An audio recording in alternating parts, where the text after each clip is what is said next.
wanted to show y'all. If you go to this AGC button and when you push it, it allows you to make some changes for your oscillator. I just held down the AFG button. I held it down, and now what I'm going to do is I'm going to turn it all the way up to 100. This is what I learned in my Long Island CW class for my oscillator.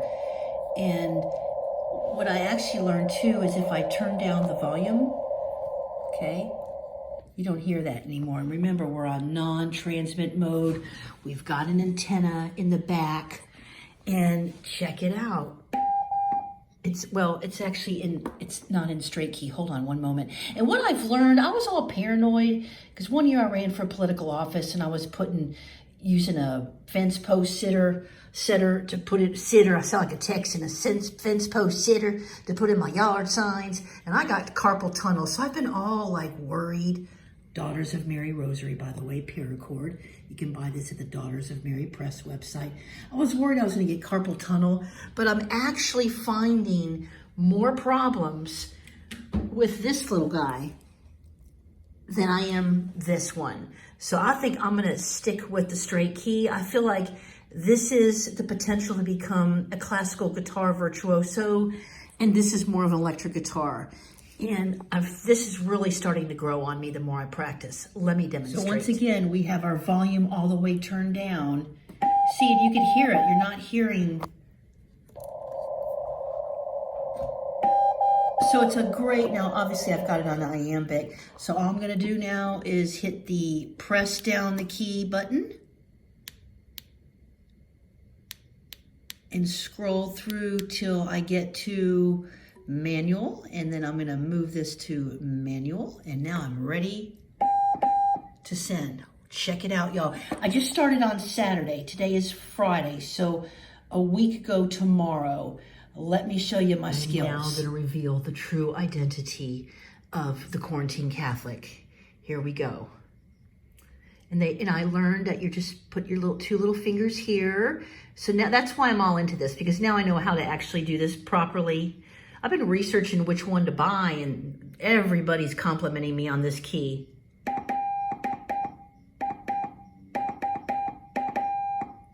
Do you know the secret identity of the Quarantine Catholic? Let me tell you one more time, my first name.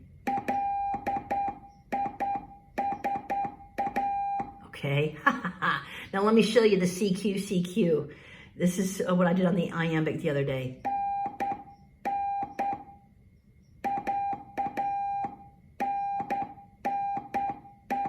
Whoops.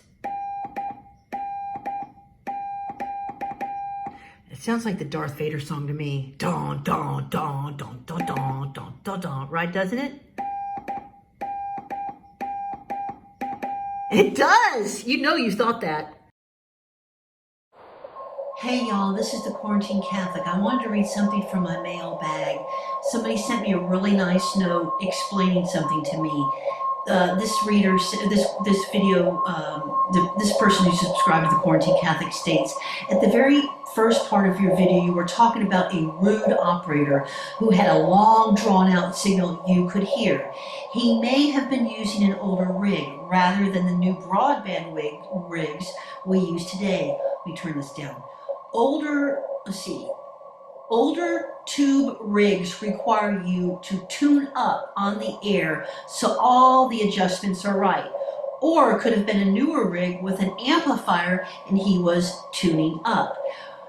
This should be done with a dummy load that does not transmit the signal out into space, but rather dissipates the signal in a big resistor or a can of mineral oil. This is pretty much a standard operating procedure for operators of older rigs. However, you are not supposed to tune up on a frequency that is in use. But even this gets fuzzy because the one tuning up may not hear anyone on the frequency due to propagation. This is a problem because he could be interfering with a QSO that he can't even hear. It does happen. All that being said, there are some operators who don't listen first to tune up on a frequency that is in use. And this could be annoying. And this is annoying. And so he was being affirming. I think he was just being very sweet. There are also some who like to tune up on top of someone just to be a nuisance. And I noticed that. I remember I was watching one of Michael, who does all the I'll put his, y'all know Michael. He's the one who makes the J-pole antennas, and they had a live chat with his colleague, and they were talking about some, I think they called it a jammer. I don't remember the verbiage, that they're messing with the quota people.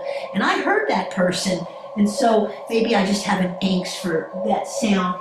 This is why I invested in this, because number one, I'm afraid I'm going to fry my rig using my analog tuner, and number two, I like to have a resonant antenna, and it's very empowering, number three, for me to learn how to make my own dipole. So I appreciate that person being so kind and not da da da like a keyboard warrior on my video and explaining to me in a gentle way what that annoying sound was.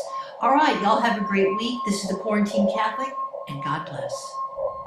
Oh, it's like Jimi Hendrix is on the CW band right now. But notice, if I just turn the volume down, I suddenly have an oscillator. And I want to redo my CQ because that just was not good. I was in the Richardson group today, and they were telling me I needed to work on my dots a little bit. I love the Richardson Ham Club. So let's try it again. Do you hear that cat? She's more aggravating than the people who tune up to. I've got a cat, no matter how often I feed her, every 5 minutes she wants more food. Do y'all have a cat like that? I feel like I'm about to play the piano. Right? You know how they always like, okay, and 1 and 2 and.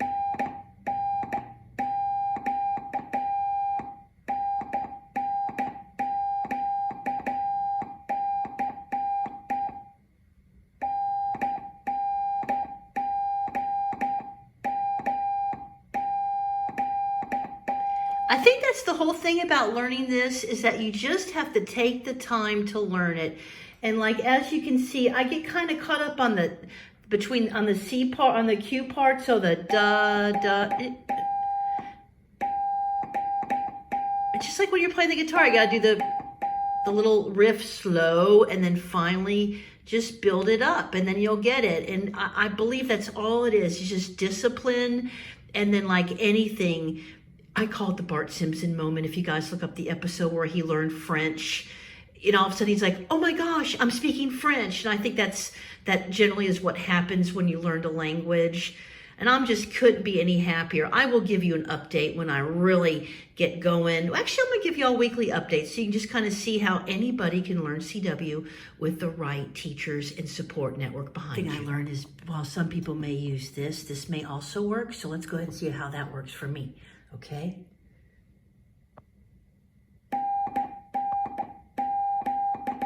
See, that may be my style, y'all. Let's try it again.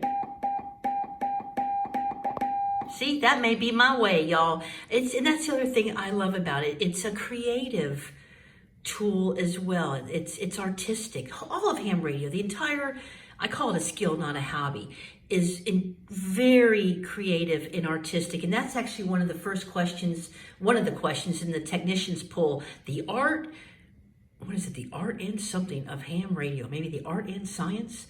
All right, bye, y'all.